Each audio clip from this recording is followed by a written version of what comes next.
Well. Today is a brand new day, and the standard we're working on for today is Public Speaking School.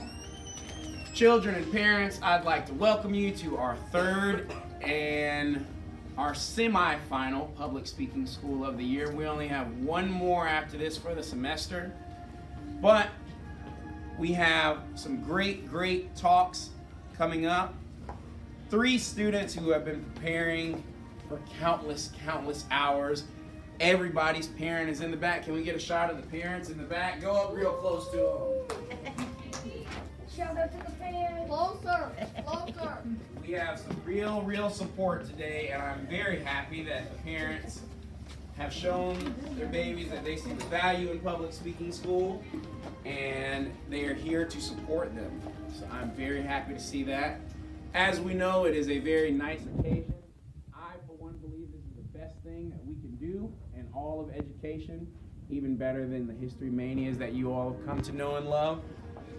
And it is just a proud thing for me to see you guys work hard and come up here and do your parts, not only for me, but for your parents and for your fellow students in class. So we're not going to waste any more time. I'm going to tell you guys what our program for today is going to be for our Treasures from History. We're going to have a public talk given called President Jefferson. It will be given by our dear friend, Mr. Jake Grant. Wait. I know you're zealous. Then we're going to have our Digging for Historical Gems part given by our dear friend, Miss Ava Mallory. And we are going to close with our historical reading given by the Dr. Zane Hartkin. So let's all give them a round of applause before they even come up. And we will go ahead and get started. I want to introduce first, he is giving our public talk. Let's all give a round of applause to our dear friend, Mr. Jake Grant. Giving the public talk, President Jefferson.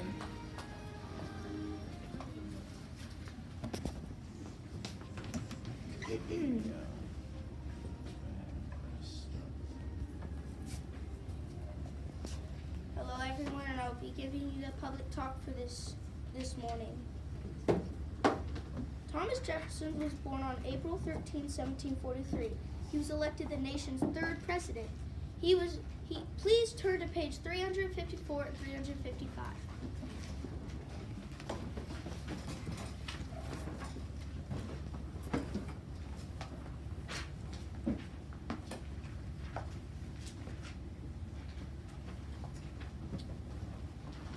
Please follow along while I read paragraph 1.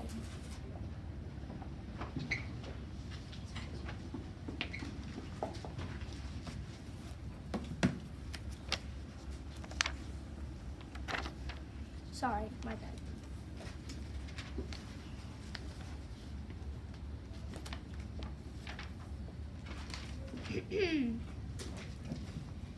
In the 1800s, Thomas Jefferson was elected the nation's 3rd president. He was a member of a different political party than John Adams, who had been president before him. When Jefferson took office, the Federalist Party gave up its power to the Democratic Republican Party. This change from one party to another was peaceful and democratic.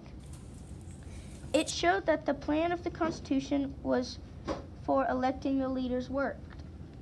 Jefferson and Democratic Republican Party believed states should be stronger than the national government. Jefferson also wanted to help farmers. Federalists disagreed. They wanted a strong national government and laws that would help merchants and manufacturers. A manufacturer is someone who used machines to make goods.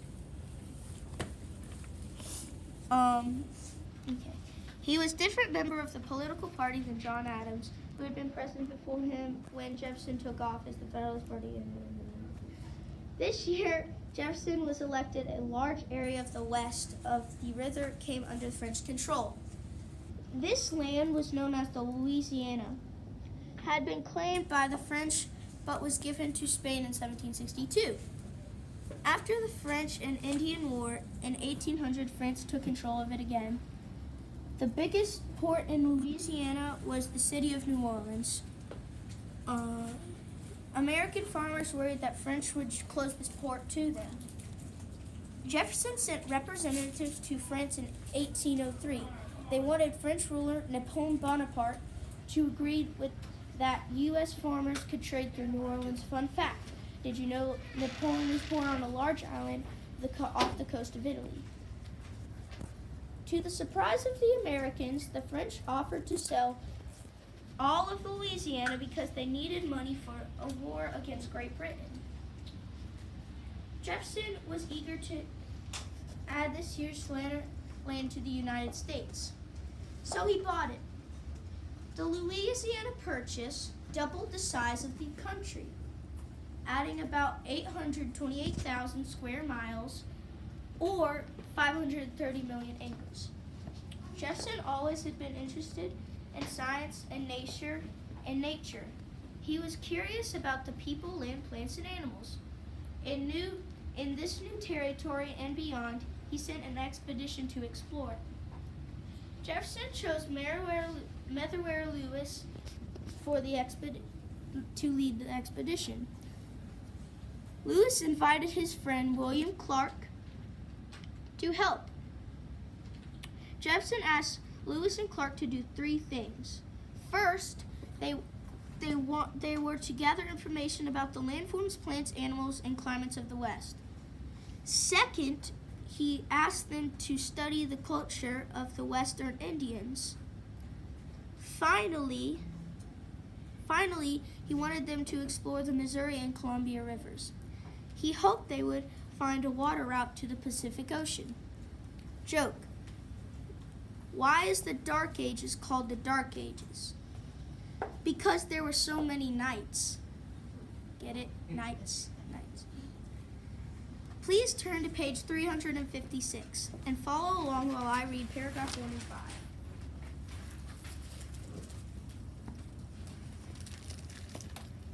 The people who traveled with Lewis and Clark are called the Corps of Discovery. A corps is a team of people who work together. The group included Americans and French Canadians and enslaved African American named York and a Shoshone woman named Sacagawea. They also met the jury. Lewis and Clark completed the task Jefferson had given. They kept detailed journals about the land they saw, about the people they met. Even though a district water route to the Pacific Ocean did not exist. The Corps of Discovery proved not exist. The Corps of Discovery proved it was impossible to cross the continent through passes and Rocky Mountains. Let's see where. Okay. Lewis and Clark set out to St. Louis in May 1804. More than 30 people, almost all of them soldiers, joined Lewis and Clark on their dangerous journey.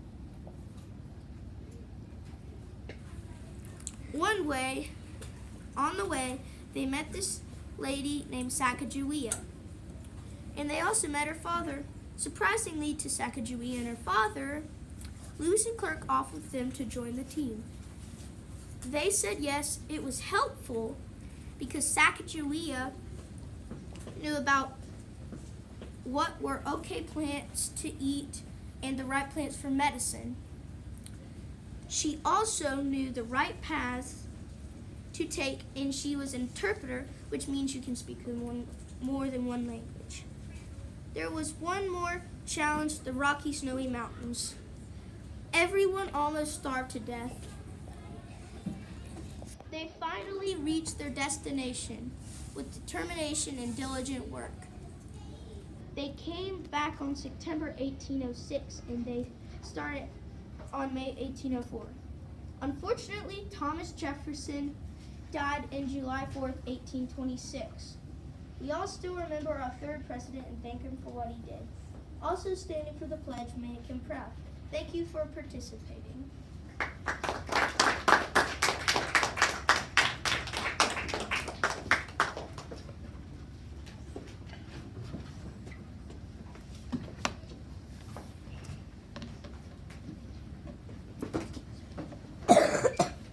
Jake, I think I speak for everyone when I say that we really, really enjoyed that talk. We put a lot of hard work into it.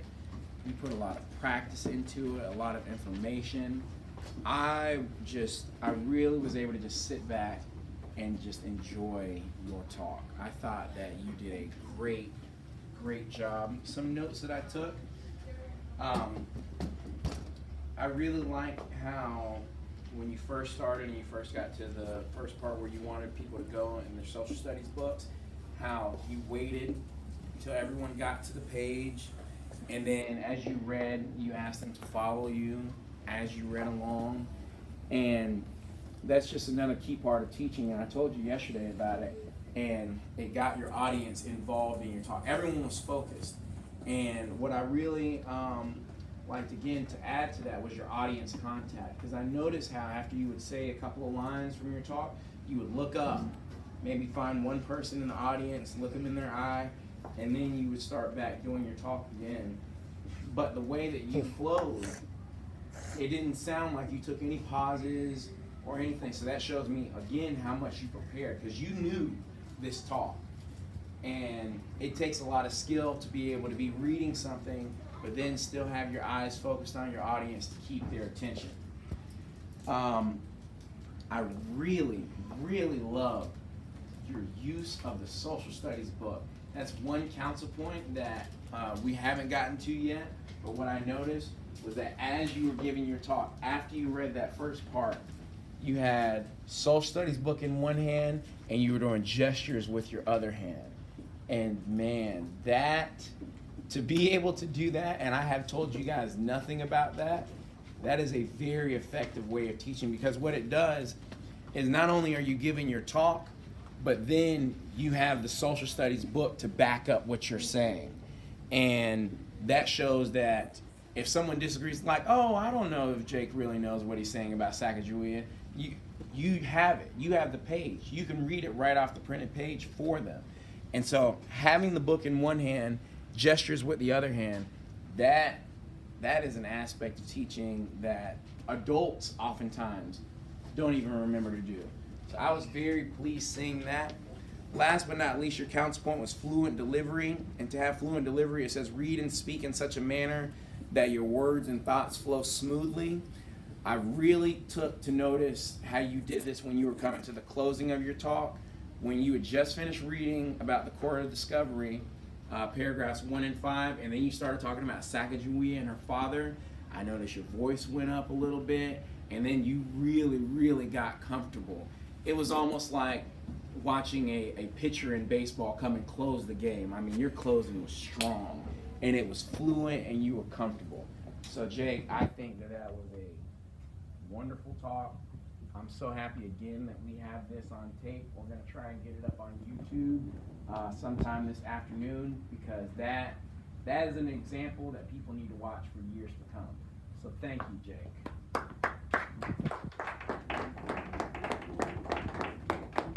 All right, so now we're going to move on to the favorite part of not only the students and the parents, but even some of my own family members who I've made sit down and watch public speaking school.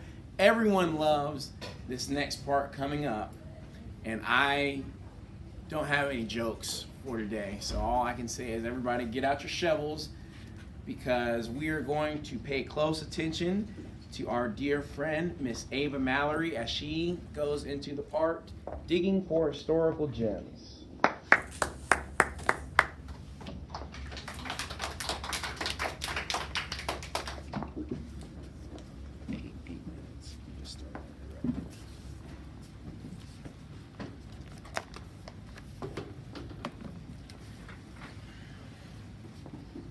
May everybody please flip to page 355.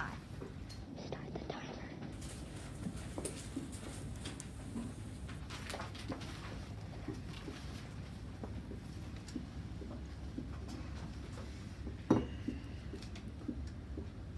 Is everybody at page 355? Yes.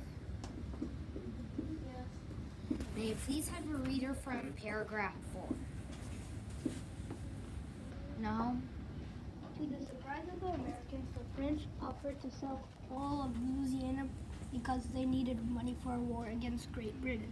Jefferson was eager to add this huge area of land to the United States, so he bought it.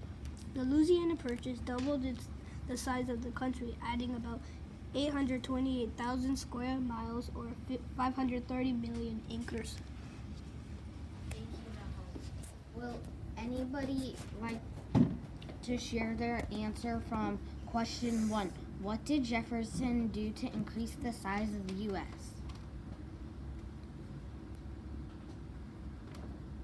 Keely? He bought all of the land called Louisiana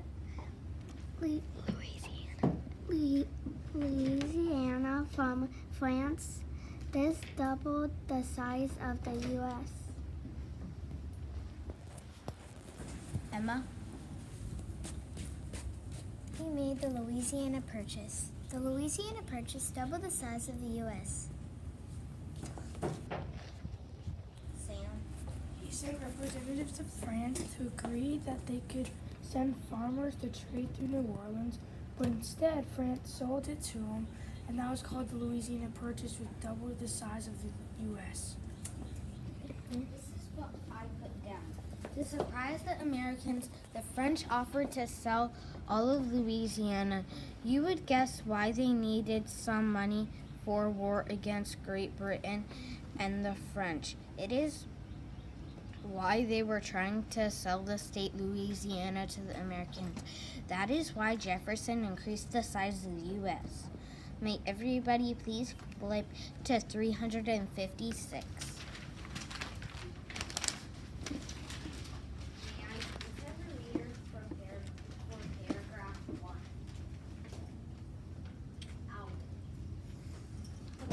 Who traveled with Lewis and Clark are called the Corps of Discovery. A corps is a team of people who work together. The group included Americans and French Canadians, and enslaved African American and an enslaved African American man named York, and a Shoshone woman named Sacagawea also made the journey. Sacagawea collected plants for food and medicine. She was an interpreter, or someone who helps speakers of different languages understand each other. Sacagawea could talk with some of the American Indians. The corps met and showed that it was a peaceful group.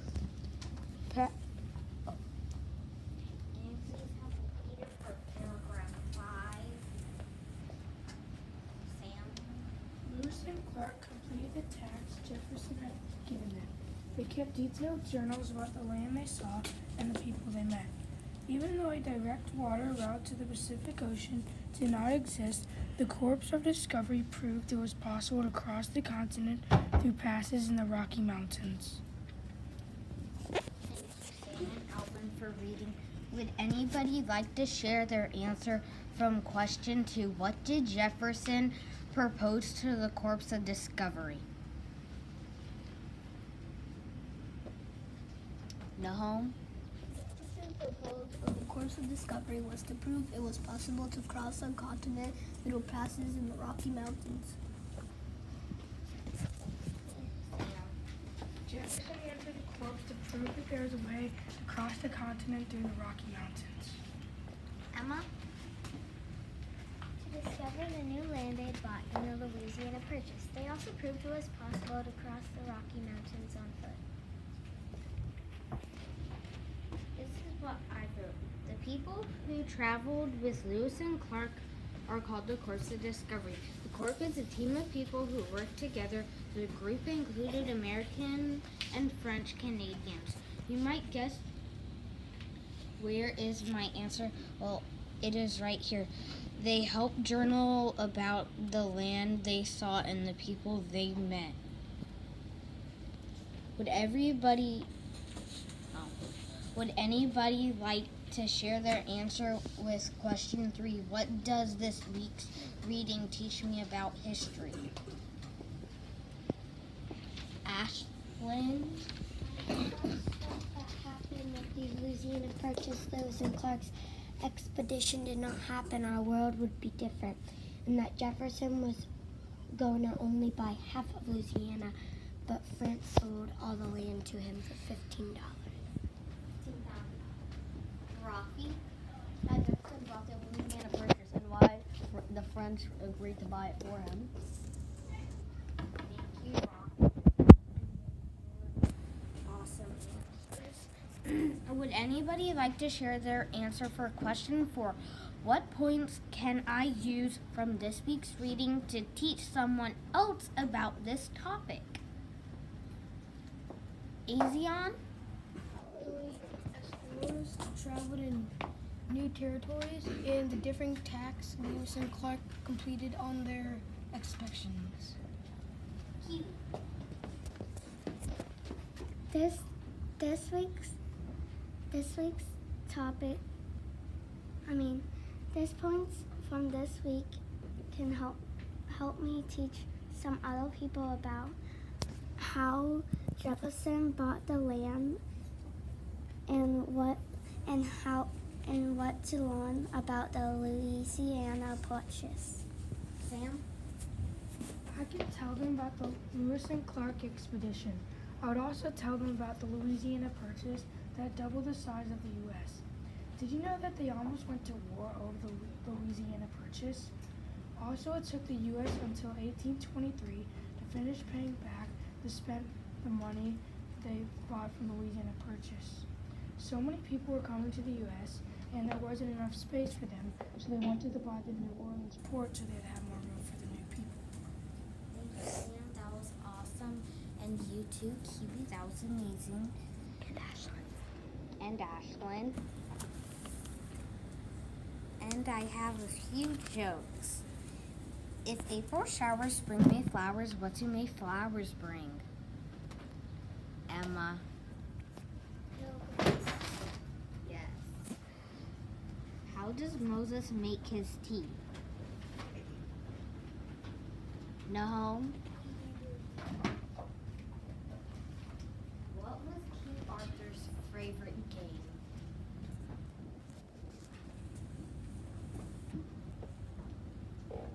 Zane. Coin toss. No, knights and crosses. What was Camelot? Emma.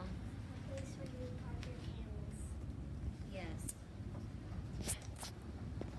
And I have one more, which my friend Beatrix gave me this one. What did they do at the Boston Tea Party? Ashlyn. I don't know, I wasn't invited. That is it.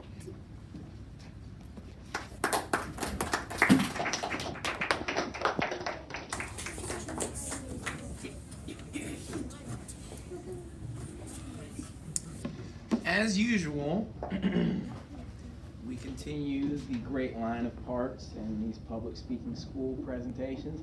And what I have seen going along with Ava's part is I have seen these assignments get better and better and better. You guys shocked me the first time. You really impressed me the second time. And now this third time, I think we are just really starting to get the order of how the parts go and how they're conducted. Once again, Ava, I really thought you did great. Some notes that I took. I like how you put forth a lot of effort to try and call on different people while you were doing your part, and to get different hands. And what I really liked too was the commendation that you gave them. You didn't just say thank you to everybody. Some people, oh, that was really awesome. You know, that was amazing. Like we always discuss, that makes your audience feel good. That makes your audience want to comment more. You know, that makes them feel special. And you as the conductor or as the teacher, knowing that, that's a really good aspect of teaching. And it shows how comfortable you are up here to be able to say to your classmates, I really think you did a great job with that comment. Because during this part, they're looking to you as the teacher, as the main instructor. So I really, really enjoyed that. Your counsel point was visual contact. What I really liked was how you would look at your audience as you were calling on them, and then you'd look at your notes for a little bit, but then you'd look up again to really hear their answer and see how they were answering. Because that's how you could remember each person. Because I noticed you would take maybe 2 or 3 comments, and then at the end, before you moved on to the next question, you'd say, thank you, Ashlyn. Thank you, Sam, and thank you, Nahum. Those were great. And that shows that you're really listening to what they're saying. Because it'd be easy to say thank you or you did awesome right after each one of them comments. But for you to remember them and to have this pressure of delivering this assignment on you, it shows that you're really listening and taking into consideration what they're saying. Now, a trend that I notice when people get the digging for historical gems part is that you can have a kid who is fun-loving and makes jokes all the time, but then when they get this part, all of a sudden it's serious. You know, it's Miss Mallory. And I thought that was what you wore. But then as soon as you finished, it was time for jokes. And I enjoyed your jokes. I like the Boston Tea Party one. Because I don't remember hearing that unless you said it yesterday and I just wasn't listening. I was too busy taking notes. But I thought that having those jokes, having that moment where your audience can relax a little bit, that's another important aspect of teaching. It cannot all be serious all the time because people do not learn the best from that way. And now to my audience, I really, really got a lot from the participation. I heard some great comments. I heard some stuff that I didn't even know that was not said yesterday during rehearsal. And I just see that you guys are taking this part, taking the school very seriously. I see some people who are dressed just fantastic. I mean, my goodness, Alvin. Goodness gracious, brother. Were you giving a talk today? I mean, man. I'm so proud. So proud as your teacher. This is a good way to relax and just see the value of hard work. See that what I'm putting in to you guys is actually showing some results. So I am a happy teacher, and I know the parents in the back are very happy. Well, at least Jake and Ava's parents are very happy. But we have one more part because the doctor is in. And it's time for the doctor to give us our reading for today. So let's all give our attention to our very last part, our historical reading taken from page 356, and let's invite up our dear friend, Dr. Zane Hartkin.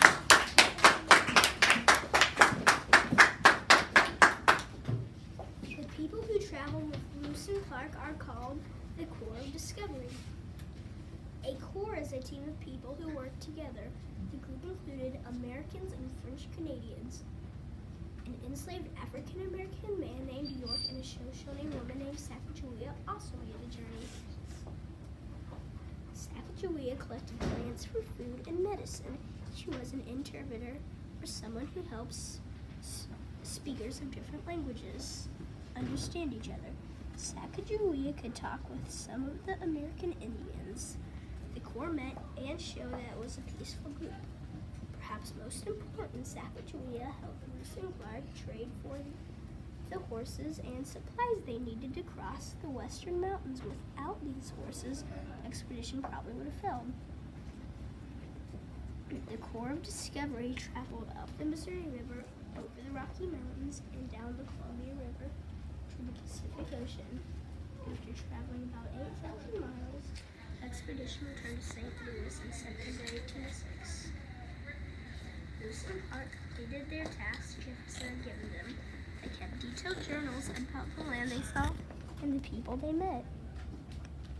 Even though a direct water route to the Pacific Ocean did not exist, the Corps of Discovery proved it was possible to cross the continent through passes of the Rocky Mountains.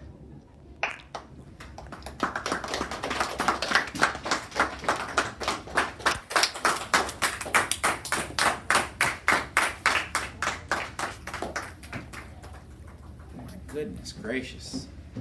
I'll tell you, the notes that I took yesterday during rehearsal, I'll read the notes that I took yesterday so that you all can know after he rehearsed this part. I have one thing written. Awesome. Today, I have a few more things written. The first one is still the same though. Awesome. I mean, like, that's what you did. That's what I'm asking for. I mean, I can't ask any more than that. Your reading was so accurate and so on point that it sounded like you came up here and you were almost singing a song. I mean, that, I don't even want to ask you how many times you practiced reading that. Because while you were reading, and then I noticed too how you were looking at your mom and dad right there and still reading. I'm like, does this guy have it memorized? I mean, the accuracy, the comfort that you showed when you got up here. I mean, you owned that part. You came up and you're like, hey, it's time for me to be a big dog. It's time for me to perform. Because all the pressure is on. I mean, yeah, you know your classmates, but your parents are here. I'm here, you know, I'm real hard on y'all sometimes. And it was, Mr. Eccles, oh, I got this. I'm going to show you, Mr. Eccles, how to read accurately. And you did. I mean, you truly came up here and was the doctor. Because I just thought that that was wonderful. Your counsel point was accurate reading.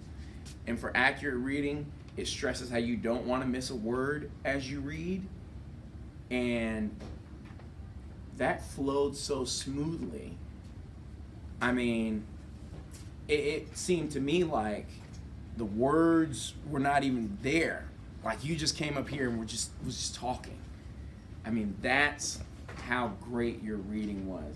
And that shows me just how much effort you put into this. And I can do nothing but appreciate that. I mean, that was superb. Once again, I'll make the statement over and over again. I'm happy that now all these schools are being recorded, because your class, Ms. Lucas's class, y'all continue, and I mean continue, to knock public speaking school out of the water.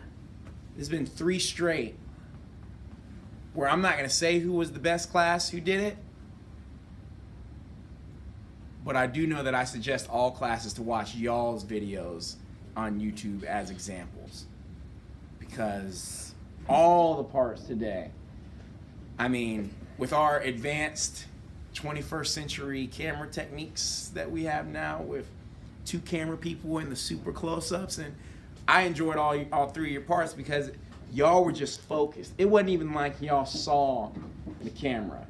It was, I'm up here, I'm gonna do my part, I'm gonna look at my audience, I'm gonna deliver, and I was born to do this. And to be doing such great public speaking school at 9 and 10 years old, I say it every week. Ask your parents how needed that is. I mean, this is one of the most important things you can do in your entire school careers. So to be doing it at such a young age and to be doing great at it, that's a big deal. Every single one of them in the back should take y'all to go get ice cream. Well, it's in November. Take you guys to go get some, I don't know what kids eat, apple pie or something. Hot dogs. So, I am going to close this public speaking school by just saying how proud I am, not only of my students, but of my audience and the parents. And y'all continue to make our hard work as teachers pay off. So let's all give a round of applause. And as always, when you guys finish public speaking school, you know that you've made it a very special time.